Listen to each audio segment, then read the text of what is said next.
What's going on, everybody? I hope you're doing well today. Today is another budget build PC. Today our budget came in around $520, something like that. Links for most of the parts are in the description below. The reason this is a budget build is not because it's a low-end build this time. It's actually just because it's mostly used parts. So a lot of this stuff is just eBay stuff or Facebook Marketplace, that kind of thing. But basically, we just wanted to get a decent bang for our buck for around 500 bucks, and this is what we ended up with. The case we're working with today is the Antec VSK10. I've never worked with this case before. I just really like the way it looks. It's kind of got this aluminum look front here. It accommodates 140 millimeter fans, 2 in the top, 2 in the front, and one 120 in the back. It already comes with a 120 in the back. So I'm just going to use these guys to fill out probably the front. And then other than that, I really like this because it actually has a shroud on the inside to hide your PSU, which is kind of rare for a case in this price range. I think this was 40 or 50 bucks. And a lot of cases in this price range are just really, really bare bones on the inside, just an empty case. I really like that shroud. It just cleans things up so very nicely. And I like the size of this and everything. So I think this was a really nice case for the price, and I'm really hoping it's going to work out. I haven't actually used one of these before, so I'm excited to see how it, how it runs. Our graphics card is an RX 480. This is actually the one that was in my wife's old build. We are using a brand new EVGA 500 watt power supply. It's ketchup and mustard cables, pretty basic, but it is still bronze certified, so that's good. We are rocking 2x8 at 3200 on the G.Skill Ripjaws. And our motherboard is already kind of built out here. The cooler is not the stock Intel cooler. The cooler is a Thermaltake little tower cooler here. This is quite nice. This was also new, so I guess this is about half new and half used. The processor is an i5-6600K, so definitely a little older on the processor, but I got it for around 100 bucks. So the processor was 100 bucks, the graphics card was 100 bucks, everything else cumulatively was around 300. And last but not least, our drive down here is a WD Blue 500 gig SATA M.2, not an NVMe, but for the average user, it's not really going to matter.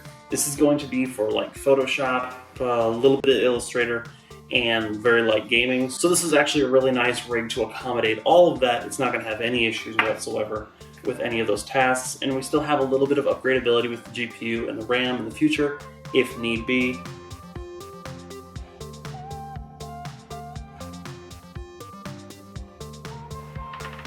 So first things first, I took our side panel off. As you can see, very nice shroud here. This is what I was talking about. Behind the actual backplate here is an enormous amount of space, so it's going to be very easy to hide all my cables back there and keep it nice and clean. I'm very happy about that. And there's a couple of 2.5-inch SSD slots here as well if you ever need to use those. Once again, we're not using those, but that's also a good place to put a res pump combo.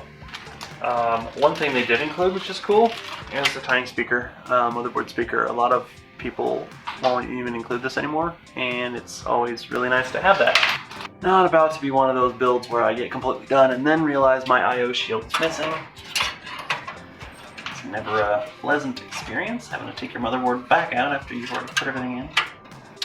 Alright, so I've got 2 of these Fractal Silent Series R3s that are going to go in the front here. One there, and that is going to create a positive pressure environment inside.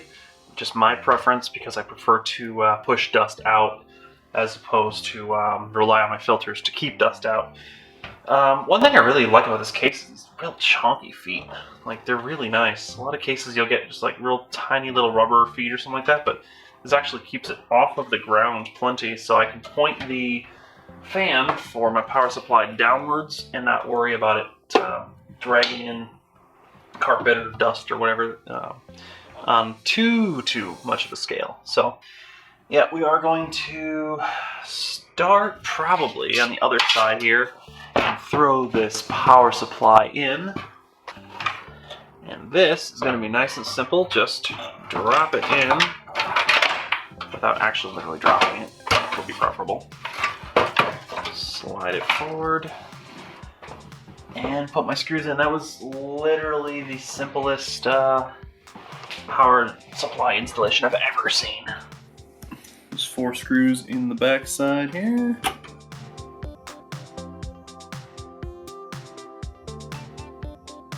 So the drive cage back here holds 2 3.5-inch drives. There's a single thumb screw here and then a quartet of thumb screws underneath right there. 4 of them there. If you actually want to remove that completely, you're putting a pump or something else down here, I'd recommend that. But we're going to leave it in. Got really no reason to get rid of it. I might pull it out just to move some cables up and over it, but for now I'm just going to leave it in place, and I'm going to leave this whole braid of power cables out. For now I'm just going to get the motherboard installed and see what's going to be the cleanest way to get those cables through. Set it in place. Alright, now this motherboard only has 2 fan headers on it, so I am going to have to be using a splitter. I do have these nice 4-pin PWM splitters that I'll be using. So up top here, there is actually, right up here, there's actually a nice channel. It's hard to see, but you can feel it. Or you can get cables up and in. So I'm going to take the cables from here, go up and back, and then meet them somewhere up over here with my fan cables. 1, 2, 3, 4, and 5 screws to get this guy held in place.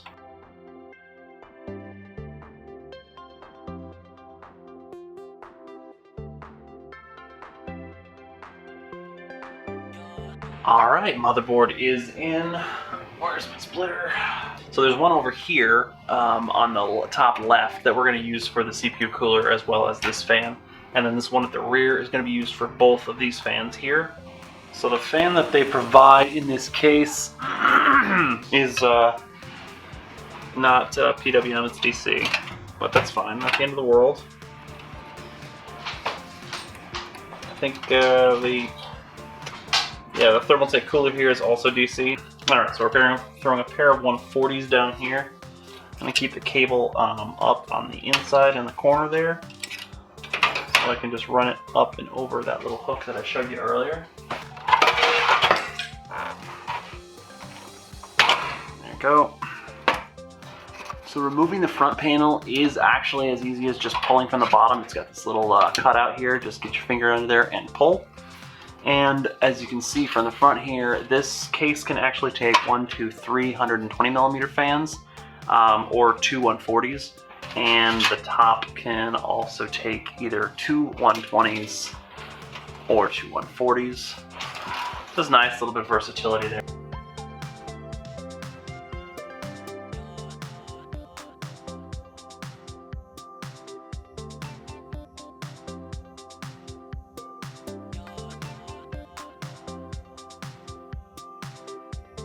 Alright, and we're going to close the front up just by placing it on and giving it a good push in all 4 corners.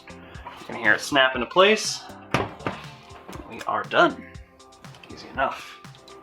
So first things first, I'm actually going to run my second splitter here.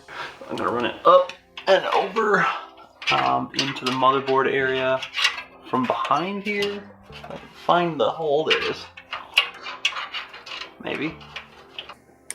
Now what's nice is that there are anchor points, small little anchor points all throughout the entire back of the case here, and those are going to provide me with places to put zip ties to hold these guys in place. So first things first, let's get this all down and out of the way.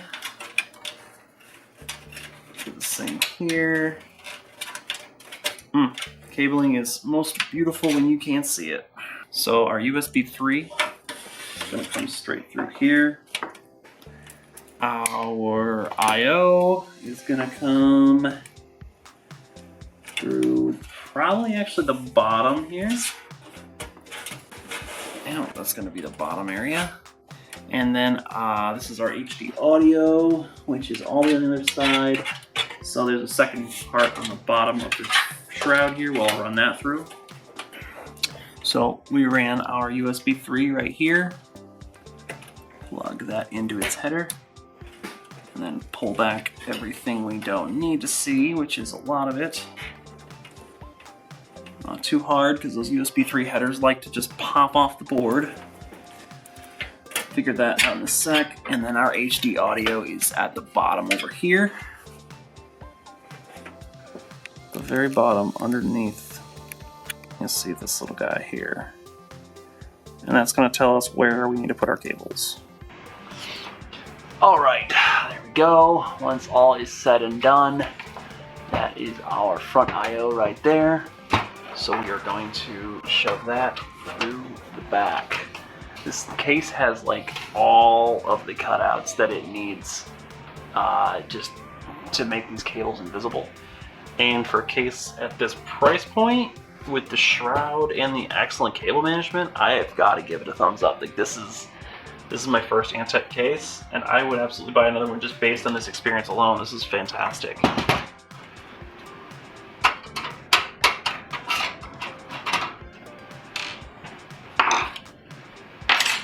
And these are the breakout kind of PCI shields, which is why we have that spare one in case we need to cover one of the ones that break out.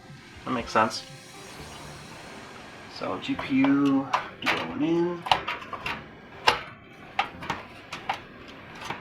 Okay, so we've got everything run except for power. All we're going to need for power is our 24 pin for our motherboard, as well as our CPU power and our PCIe power. This is why I do prefer modular power supplies typically, but for the price, this is like, I think, 50 bucks, and it's bronze rated, so that's not a bad idea. And our CPU 24 pin is going to go in through this top piece here. Dump it on its side. Plug everything in that needs to be plugged in, and then pull it back.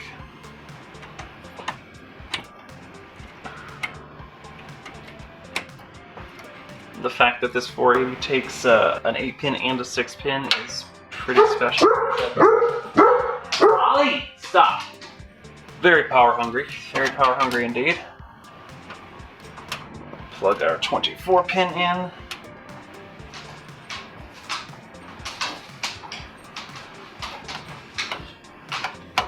Come on, maybe.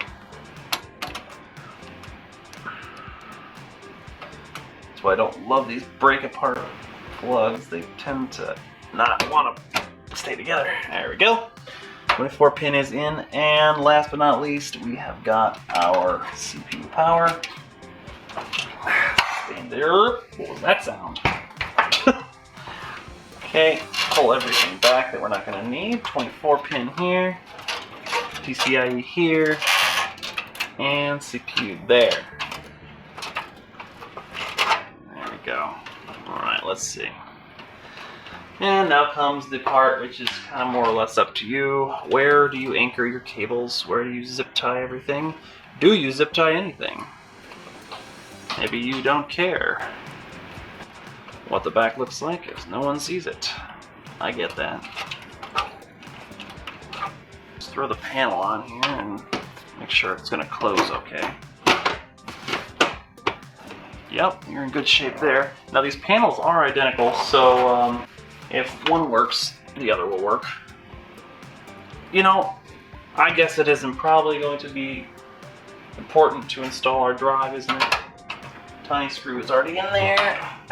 This is the only time you'll need a tiny screwdriver in a standard build like this, is for the M.2 screw. It's just a little baby. 500 gig. M.2 in place. Yikes.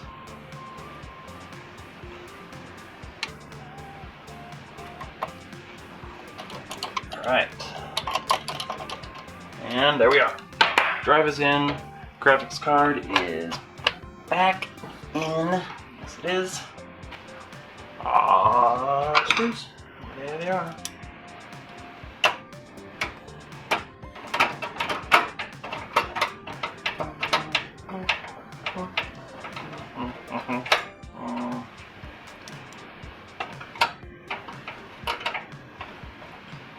Boom. All right. One more run down here. Make sure we don't have any cables doing crazy things that they shouldn't be doing. It's pretty darn clean. Yeah. For a $500 build, this actually looks pretty ballin'. I like it. I like it a lot. So, all right. Everything's back in place. Got our lovely magnetic dust filter up top. Really nice addition there. There's actually one on bottom as well. It's not magnetic, it's a slide-in, but it's still there. It is a dust. It is a secondary dust filter on a very cheap case. I gotta say, I'm very impressed with this case. I have worked with cases in this price range that don't give you half of this versatility. So, yeah, good on you, Antec, for making a real nice case here. I like this a lot. So, all right, so the build is complete. I've got my wicked awesome 1080p monitor set up here. That is actually a 1080p monitor, even though it's only 7 inches. What are you gonna do? And we got our machine and keyboard, just because some machines won't boot unless they see a keyboard, and I don't want that to be the reason why I'm troubleshooting for an hour. So, first things first, let's turn on our power supply. And moment of truth, drum roll, please.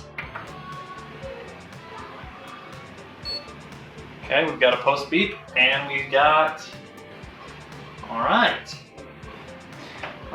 So it's probably just mad right now because I pulled this drive out of a completely different system and dropped it in here, so that's why it's not booting. It is posting, so that's fine. I'm comfortable with that. Now the only thing I have to do is basically reload Windows. Gabriel, buddy, Daddy's trying to be on camera. Gabriel.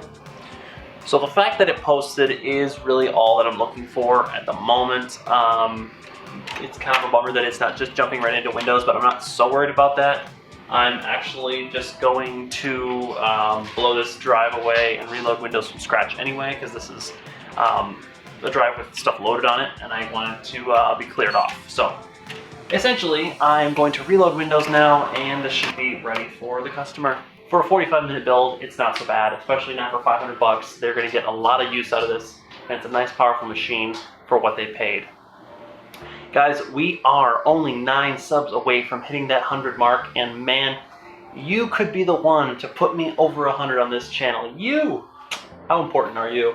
So important that you should hit the sub button right now. Bell next to it's going to let you know every 2 weeks when I throw up a new video. Feel free to like this video if you did enjoy it. If you did not, hit me up in the comments below. Let me know what I can do better in the future for sure. Also, if you've ever worked with this case before, let me know what your experience was with it. And if not, then what is your favorite budget case, I guess? This so far has been one of my absolute favorites. All that said, I hope you all have a wonderful day, and I will see you hopefully in the next one. Hit the buttons. Peace.